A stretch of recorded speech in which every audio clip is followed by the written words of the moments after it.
प्राध्यापक दत्तात्रय सदाशिव मुरुमकर, पूर्णवेळ शिक्षक प्रात्यक्षिक, राव बहादूर नारायणराव बोरावके महाविद्यालय श्रीरामपूर, जिल्हा अहमदनगर। विद्यार्थी मित्र हो, आज आपण clotting time test determination by Lee and White method पद्धतीनं प्लॉटिंग टाइम टेस्ट डिटर्मिनेशन कसं केलं जातं हे आज आपण या ठिकाणी पाहणार आहोत। मागच्या लेक्चरच्या वेळेला आपण clotting time test determination by using capillary tube ही मेथड पाहिली। आज आपण Lee and White method tube ही आपण मेथड पाहू। याचा प्रिन्सिपल काय सांगतं आपल्याला, venous blood is collected in a clean and dry glass test tube without anticoagulant. The time required for coagulation of blood are calculated. Capillary पद्धतीमध्ये blood finger टिपला puncture केल्यानंतर येणारं ब्लड आपण कॅपिलरी ट्यूबमध्ये कलेक्ट केलं। आज आपण फेन पंक्चर करणार आहोत। फेन पंक्चरमधून blood काढायचं, ते वेगवेगळ्या काचेच्या ट्यूबमध्ये ठेवायचं आणि त्या ब्लडचा प्रॉपर कोयागुलेशन टायमिंग काय आहे, कसा आहे, हा आपल्याला त्या ठिकाणी डिटरमाइन करायचा। यासाठी लागणारी रिक्वायरमेंट काय लागते पाहता। रिक्वायरमेंट आहे स्टॉप वॉच, म्हणजे जो आपला टाइम काउंट करण्यासाठी उपयोगी पडतो। डिस्पोजेबल सिरिंज अँड निडल, की एकदा ब्लड काढायला ती वापरली की पुन्हा फेकून द्यायची, म्हणजे disposable syringe and needle. Test tubes, serological water bath, की ज्या भांड्याला आपण 37 डिग्री सेंटीग्रेड टेम्परेचर त्या एक्सपेरिमेंटला प्रॉपर पद्धतीने त्याला आपण मेंटेन करत असतो। मग याला 37 डिग्री सेंटीग्रेडच टेम्परेचर का वापरलं जातं, म्हणजे याला आपण हे पण म्हणू शकतो की सिरोलॉजिकल वॉटर बाथ म्हणजे it is a 37 degree centigrade water bath, की हे पाण्यामध्ये जे 37 डिग्री तापमान आपण प्रॉपर लावणार, ते 37 degree centigrade temperature is our body temperature, हे आपल्या शरीराचं नॉर्मल टेम्परेचर आहे। आणि हे नॉर्मल टेम्परेचर ह्या इन्स्ट्रुमेंटमध्ये मेंटेन केलं जातं। त्यानंतर टोर्निक्यूट, पुढचा आहे आपला टोर्निक्यूट। टोर्निक्यूट म्हणजे एक कापडी बेल्ट आहे, त्याला स्टिकिंग असतं दोन्ही बाजूने, आणि हा दंडावरती 4 आर्मवरती प्रेशर अप्लाय करण्यासाठी आपण वापरत असतो। यदा कदाचित कधी आपल्याकडे टोर्निक्यूट नसेल तर आपण साधा कापडाचा तुकडा जरी या ठिकाणी टाय केला तरी आपल्याला चालतो, किंवा ब्लड प्रेशरचा कप जो असतो बीपी ॲपरेटसचा, तो बीपी ॲपरेटस यूज करून त्याचा कप पण आपण दंडावरती बांधून पाऱ्याची लेवल 80 ते 120 ह्या रेंजमध्ये ठेवून आपण त्याचा पण वापर त्या ठिकाणी करू शकतो। म्हणजे टोर्निक्यूट हा आपला 4 आर्मवरती प्रॉपर पद्धतीनं प्रेशर अप्लाय करण्यासाठी आपण त्याला खऱ्या अर्थानं त्या ठिकाणी वापरत असतो। त्यानंतर स्टराईल कॉटन स्वॅब, वेल निर्जंतुकीकरण केलेला, उत्तम पद्धतीने त्याला स्टराईल केलेला, कुठल्याही प्रकारचं कॉन्टॅमिनेशन नसलेला असा कॉटन स्वॅब आपण या ठिकाणी वापर घेतो। आणि स्पिरिट ही झाली आपली सर्व रिक्वायरमेंट। आता ही सर्व रिक्वायरमेंट आपण आपल्याजवळ घेतल्यानंतर खऱ्या अर्थानं सुरू होते आपली प्रोसिजर। मग आता प्रोसिजर करताना मेक अ व्हेन पंक्चर करा पहिल्यांदा। मग आता व्हेन पंक्चर कशी केली जाते, कशा पद्धतीनं त्यामध्ये काही प्रिकॉशन्स काय घेतल्या जातात, ह्या अगदी व्यवस्थितरित्या आपल्याला करायच्या असतात। त्यासाठी पहिल्यांदा आपण काय करतो, व्हेन पंक्चर करण्यासाठी बाजू निवडतो। पहिल्यांदा कुठली बाजू निवडली जाते, ती बाजू असते आपल्या 4 आर्मवरती इन द ॲक्झिल प्रेझेंट असणारी अँटी क्युबायडल व्हेन. त्या अँटी क्युबायडल व्हेनचं दुसरं नाव आहे बॅक्युलरी व्हेन और बॅसिलरी व्हेन. म्हणजे पहिल्यांदा तुम्ही या दंडावरती प्रेशर अप्लाय करा.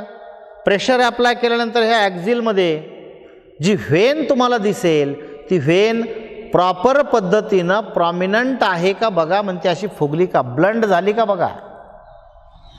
व्हेन ज्यावेळेला ब्लंट दिसते त्यावेळेला आपण त्या व्हेनचं सिलेक्शन करतो की which when is prominent, make it prominent first. जर एखादा पेशंट असा फॅटी आला तुमच्याकडं आणि त्याच्या दंडावर एक ॲक्झिलमधली व्हेन प्रॉमिनंट होत नाही, तुम्ही यावरती प्रेशर अप्लाय करा. त्या पेशंटचा अंगठा असा मध्ये घ्यायला लावा, मूठ घट्ट करा. ह्या हाताला तुम्ही अशा पद्धतीने फोल्ड मारा. 2-4 आपण असे फोल्ड मारले की ऑटोमॅटिकली इथली ही ॲक्झिलमध्ये प्रेझेंट असणारी जी अँटी क्युबायडल व्हेन आहे ही आपल्याला त्या ठिकाणी प्रॉमिनंट झाल्याशिवाय राहणार नाही. ती प्रॉमिनंट झाल्यानंतर मग तुम्ही जी सिरिंज आणि निडल तुम्हाला दिलेली आहे इट इज अनडिस्पोजेबल, ती सिरिंज आणि निडल घ्या. तत्पूर्वी कॉटन आणि स्पिरिटच्या साह्यानं जी बाजू तुम्ही निवडली ती पूर्णपणे बाजू तुम्ही क्लीन करा. पहिल्यांदा क्लीन केल्यानंतर या पोर्शनला ड्राय होऊ द्या. नंतर तुम्ही सिरिंज आणि निडल घ्या. निडल सिरिंजला लावा. निडलचा जो पुढचा चांपर मारलेला पोर्शन असतो, कट मारला, तो पोर्शनची दिशा ही तुमच्या सिरिंजवर प्रेझेंट असणाऱ्या मार्किंगच्या दिशेवर येऊ द्या. म्हणजे ही सिरिंज आहे, या बाजूने तिला मार्किंग केले, पुढं तुम्ही निडल तिला जॉईंट केली, त्या निडलचा चांपर कटचा पोर्शन तो तोंड वरती असेल आणि मार्किंग इथं असेल. ही मार्किंग तुमच्या नजरेसमोर राहू द्या. का? how many amount of blood we have required, how many amount of blood we have to withdrawal, तुम्ही किती मिली ब्लड काढणार आहात आणि तुमची रिक्वायरमेंट किती आहे हे कन्फर्मेशन क्लिअर करण्यासाठी. नाही तर अंदाजे निडल लावली, पिस्टन ओढला, ब्लड आलं, लागतं 1 मिली, काढलं तर 5 मिली, 4 मिली ब्लड वेस्टेजमध्ये जातं. वेस्टेज अमाऊंट ब्लड कलेक्शन करायचं नाही. तुमची गरज किती आहे तेवढंच ब्लड प्रॉपर पद्धतीनं well sterile needle and syringe use करून आपण कलेक्ट करा. निडल व्यवस्थित बसवा, निडलची कॅप काढा, सिरिंजचा पिस्टन मागं ओढा, पुन्हा पुढं लावा. कारण पिस्टन मुवमेंटमध्ये आहे का नाही हे पहिल्यांदा चेक करा. ब्लड कलेक्ट करत असताना जो पिस्टन आपण बॅक पुशला घेतला तो फ्रंटला पुन्हा लावून ठेवा. पॅक पण लावू नका की तो सहजासहजी ओढला जाईल, ह्या पोझिशनमध्ये त्याला ठेवा. नाही तर काही वेळेला आपल्याकडनं काय होतं, पिस्टन असा दाबला जातो, ब्लड यायच्या वेळेला आपण पिस्टन ओढायला जातो, अख्खी सिरिंज आणि निडल व्हेनमधून बाहेर ओढली जाते. असं होऊ देऊ नका. And collect properly blood by vein puncture method. मग ही व्हेन सिलेक्ट केली, सिरिंज निडल तुम्ही घेतलं, अगदी व्यवस्थितरित्या एका हाताच्या अंगठ्यानं ही स्किन अशी स्ट्रेच करा. प्रॉमिनंट व्हेनवरती निडल एंटायर करा, टिल्टिंग पोझिशनमध्ये तिला एंटर करा आणि ब्लड व्यवस्थितरित्या तुम्ही कलेक्ट करा. Start the stopwatch when blood enters in the syringe. एक गोष्ट लक्षात ठेवा, त्यावेळेला ज्या वेळेला व्हेनमधलं ब्लड तुमच्या सिरिंजमध्ये यायला लागतं त्या सेम टायमिंगला तुम्ही तुमचा स्टॉपवॉच स्टार्ट करा. स्टॉपवॉच स्टार्ट केल्यानंतर you have to collect up to 2 to 5 milli of blood. Then place 1 milli of blood in each tube. 2 milli blood काढा,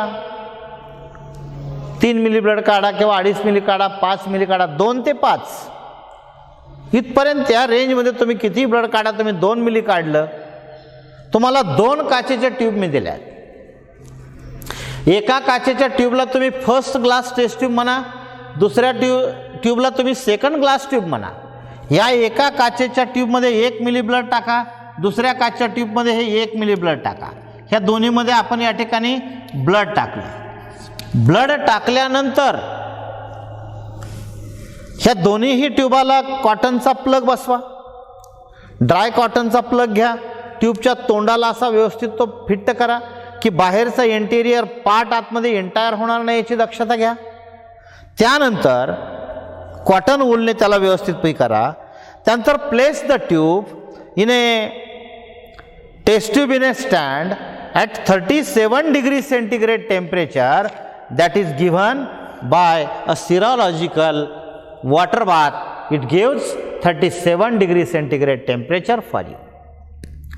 ज्या ट्यूबाला आपण कॉटनचा प्लग लावला त्या ट्यूबा, ह्या ज्या 2 ट्यूबा आहेत, ह्या सिरोलॉजिकल वॉटर बाथमध्ये जो तुमचा स्टँड तुम्हाला दिलेला आहे त्या स्टँडमध्ये त्या ट्यूबा ठेवून द्या. ठेवल्यानंतर त्या वॉटर बाथचं तापमान exactly you have to maintain it properly 37 degree centigrade. त्या टेम्परेचरला व्यवस्थितरित्या 37 डिग्री तापमानाला तुम्ही अरेंज करा आणि मग त्या ट्यूबा त्यामध्ये ठेवा. त्यानंतर वेट 3 मिनिट ओनली. 3 मिनिटानंतर take the first test tube from water bath. जी पहिली तुमची ट्यूब आहे, जिला तुम्ही 1 नंबरचं नाव दिलं, ही ट्यूब तुम्ही वॉटर बाथमधून बाहेर काढा. बाहेर काढल्यानंतर जेंटली टिल्ट, हळूवार त्या ट्यूबला अशी तिरकी करा. ही ट्यूब आहे, अशी थोडीशी तिरकी करून पहा. ब्लड असं फ्लो होतं का समोर पहा, कारण या ब्लडमध्ये आपण कुठल्याही प्रकारचा अँटी कोॲग्युलंट सबस्टन्स टाकलेला नाही. Means you can't be add anti coagulated specimen in to the blood when we are going to examine clotting time test. आपल्याला जर क्लॉटिंग टाईम टेस्ट डिटरमाइन करायची असेल तर त्या रक्तामध्ये, त्या ब्लड सॅम्पलमध्ये अँटी कोॲग्युलंट रिएजंट टाकू नका आणि हे ब्लड ती ट्यूब अशी टिल्ट करून पहा.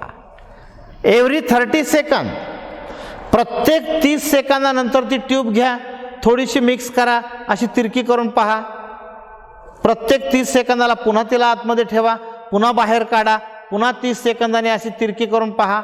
हा अँगल किती ठेवा? 30 डिग्रीचा अँगल ठेवा. साधारण 30-45 डिग्री अँगलपर्यंत जरी अशी आली तरी आपला हे इनफ असते.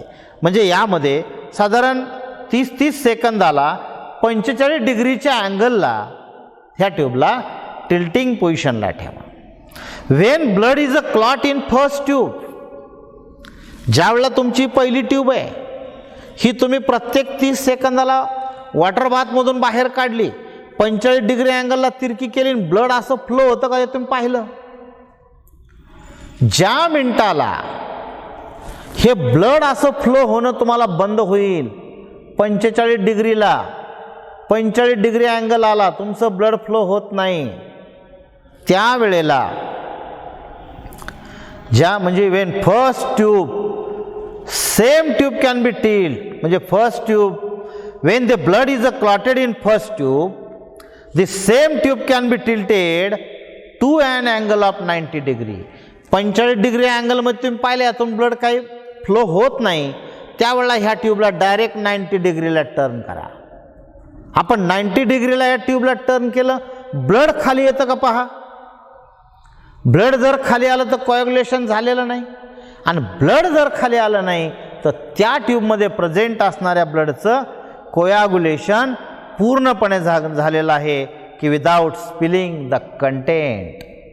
जो ट्यूबमध्ये कंटेंट तुमचा प्रेझेंट आहे तो काय कंटेंट आहे त्यामध्ये? There is a blood.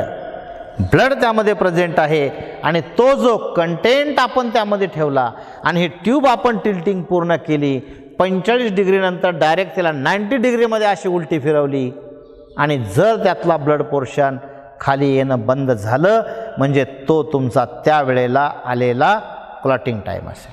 As soon as the blood is clotted, immediately examine the second tube. Usually it clots very soon after. It clots very soon after the blood in first tube. ज्या same टायमिंगला तुमच्या पहिल्या ट्यूबमधलं blood clotting झालं तुम्हाला दिसलं, त्यानंतर अगदी थोड्या क्षणात काही फ्यू सेकंड्स काही सेकंदामध्ये तुमच्या सेकंड ट्यूबमधलं ब्लडसुद्धा तुम्हाला कोयागुलेशन झालेलं दिसेल. And then stop the stopwatch. At the same timing, you have to stop your stopwatch and count or note the timing. त्या स्टॉपवॉचला बंद करा आणि तुम्ही तुमचं त्या ठिकाणी काउंटिंग प्रॉपर पद्धतीनं टाईम काउंट करा. The coagulation time is the clotting time of second tube. The coagulation time is the clotting time of second tube. Second tube ज्या मिनिटाला ज्या सेकंदाला पूर्णपणे क्लॉटिंग झाली त्या ट्यूबला पुन्हा तुम्ही टिल्ट करून पहा, 90 डिग्री अँगलमध्ये इन्व्हर्ट करून पहा. ब्लड कोॲग्युलेशन थांबलं, स्टॉपवॉच तुमचा ऑफ झाला, म्हणजे त्या वेळेला आलेला तुमचा टायमिंग जो आहे and that timing is noted as a clotting time. मग हा क्लॉटिंग टाइम आपली नॉर्मल लेवल आपल्याला काय सांगते क्लॉटिंग टाइमची 5 to 12 मिनिट्स, की नॉर्मली नॅचरल पद्धतीनं ब्लडचं नैसर्गिक क्लॉटिंग होण्यासाठी जो प्रॉपर टायमिंग आपल्याला त्या ठिकाणी रिक्वायर्ड असतो तो टायमिंग आहे 5 to 12 मिनिट्स. 5 मिनिटापासून 12 मिनिटापर्यंतचा हा जो कालावधी आहे हा खऱ्या अर्थानं नॅचरल क्लॉटिंग टाईमचा कालावधी आहे. मग आता याच्यामध्ये याचं क्लिनिकल सिग्निफिकन्स आपल्याला काय सांगतं की this method is a more accurate than capillary method. ज्या वेळेला आपण क्लॉटिंग टाइम डिटर्मिनेशन टेस्ट ही ली अँड व्हाईट मेथडने डिटरमाइन करतो, त्यावेळेला ली अँड व्हाईट मेथड पद्धतीनं आलेला रिझल्ट हा कॅपिलरी ट्यूबच्या रिझल्टपेक्षा मोर ॲक्युरेट असतो. का? याला रिझन आहे, याला कारण आहे. कॅपिलरी ट्यूबची लेंथ जी आपण तिथं वापरतो ती साधारण आपला 10 ते 15 सेंटीमीटर लांबीची पाहिजे आणि ती ट्यूब 1.5 mm इन डायमीटर असली पाहिजे. त्या ट्यूबमध्ये ब्लड फिल करत असताना एअर स्पेस त्यामध्ये येता कामा नये, एअर बबल्स त्यात येता कामा नयेत. या पद्धतीनं एक्सपेरिमेंट करत असताना एअर स्पेस येण्याचे कुठं चान्सेस नसतात. फेनमधून ब्लड काढायचं, सेम क्वांटिटीमध्ये 2 काचच्या ट्यूबमध्ये ठेवायचं, त्या दोन्ही ट्यूबा 37 डिग्री सेंटीग्रेडच्या सिरोलॉजिकल वॉटर बाथमध्ये ठेवून द्यायच्या. त्यातली 1 नंबरची ट्यूब काढायची, दर 30 सेकंदाला तिला तिरकी करून पाहायची, ब्लड फ्लो होतंय का बघायचं, पुन्हा ठेवायची, पुन्हा पुढच्या 30 सेकंदाला तिला काढायचं. हे कुठपर्यंत? जोपर्यंत त्या ट्यूबमधलं ब्लड असं फ्लो होणं बंद होत नाही आणि ती ट्यूब 45 डिग्री अँगलवरून 90 डिग्री अँगलला व्हर्टिकल केली, आपण इन्व्हर्ट केली, तर ब्लड होणं बंद होतं, ब्लड फ्लो होणं बंद होतं. त्या सेम टायमिंगला सेकंड ट्यूब बाहेर काढायची आणि त्या ट्यूबचं क्लॉटिंग झालं का बघायचं. म्हणजे यामध्ये एरर कमी आहे. कॅपिलरी ट्यूबमध्ये एरर आहे. कॅपिलरी ट्यूब कधी कधी शॉर्ट आली तर ब्लड व्हॉल्यूम त्यामध्ये कमी बसतं. तुमचे ब्रेक 1-1 सेंटीमीटरचे ब्रेक आपण मोडून अख्खी ट्यूब संपते तरी आपल्याला रिझल्ट मिळत नाही.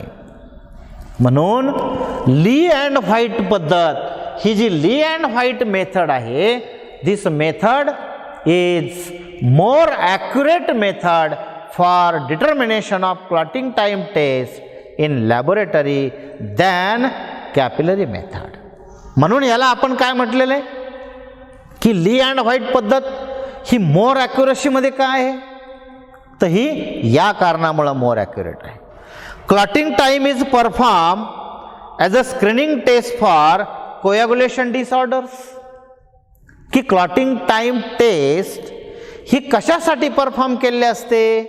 It is a screening test for coagulation disorders. की रक्ताची गोठण्याची क्रिया कशी आहे, हे ब्लड किती वेळामध्ये गोठतंय. कधी कधी एखाद्या पेशंटमध्ये टाईम प्रोलॉंगेटेड पुढे जातो, टाईम प्रोलॉंगेट होतो, टाईम वाढतो. कधी कधी काही पेशंटमध्ये एकदम टायमिंग नॉर्मलपेक्षा कमी यायला लागतो. म्हणजे ज्या वेळेला असा प्रकार घडतो त्यावेळेला त्या ब्लडमध्ये प्रॉपरली प्रेझेंट असणाऱ्या प्लेटलेटचं वर्किंग कसं आहे, व्हिटॅमिन केची कमतरता कशी आहे, सफिशियन्सी किती आहे, डेफिशियन्सी किती आहे, कोणत्या कारणामुळं हा टाईम तुमचा एक्सटेंड होतो.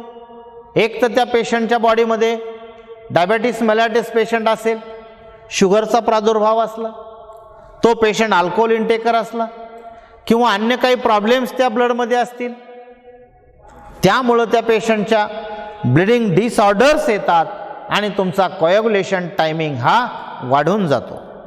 तिसरा मुद्दा, prior to any major surgery the test is carried out. ज्यावेळेला एखाद्या पेशंटची मेजर सर्जरी हॉस्पिटलमध्ये केलेली असते, मोठं एखाद्या पेशंटचं ऑपरेशन झालं, ऑपरेशन नंतर त्याला व्यवस्थित टिचिंग टाके टाकले, पेशंट हॉस्पिटलमध्ये आहे, त्यावेळेला तात्काळ त्याची क्लॉटिंग टाईम टेस्ट घेतली जाते, कारण त्याच्या रक्ताचा नैसर्गिक क्लॉटिंग होणारा रेशो हा आपल्या टायमिंगनुसार बरोबर आहे का तो पहिल्यांदा पाहिला जातो. त्याचा रेशो जर प्रॉपर असेल तर तो पेशंट ओके. नाही तर एखादा पेशंट ऑपरेशनला गेला की डॉक्टर सांगतो पहिल्यांदा यांची शुगर टेस्ट करा. शुगर टेस्ट करण्याचं रिझन काय असतं, जर या पेशंटचं आपण ऑपरेटिव्हला घेतलं, याचं ऑपरेशन केलं आणि या पेशंटचा क्लॉटिंग टाईमच जर एक्सटेंड झालेला असेल, वाढलेला असेल, तर 10-12 मिनिटाच्या ऐवजी जर हे 20 मिनिटाला कोॲग्युलेशन होणार असेल तर 8 मिनिट त्याच्या शरीरातून ब्लड एक्स्ट्रा बाहेर पडेल आणि तो पेशंट धोक्याच्या घंटेकडे जाईल. म्हणून बॉडीमध्ये, रक्तामध्ये शुगरची लेवल जर बिघडलेली असेल तर त्या पेशंटला डॉक्टर ऑपरेशनला लवकर घेत नाहीत. त्याला कारण असतं की त्याचा कोॲग्युलेशन फॅक्टर हा वाढलेला असतो, एक्सेसिव्हली ब्लड लॉस बॉडीतून होऊ शकतो आणि हा कोॲग्युलेट जर लवकर झाला नाही तर ब्लडमधून, बॉडीतून लॉस झालेल्या ब्लडमुळं पेशंटमध्ये आणखी प्रॉब्लेम क्रिएट होऊ शकतात. पुढचा मुद्दा, the clotted blood can be further examine for clot reaction and life time. म्हणजे जे क्लॉटेड ब्लड आहे, हे क्लॉटेड झालेलं ब्लड हे पुढच्या एक्सपेरिमेंटसाठी पुन्हा आपल्याला त्यामध्ये वापरते. म्हणजे अशा पद्धतीनं आज आपण या ठिकाणी Lee and White method for clotting time test determination हा सेकंड एक्सपेरिमेंट आपण आज या ठिकाणी पाहिला. Okay, thanks.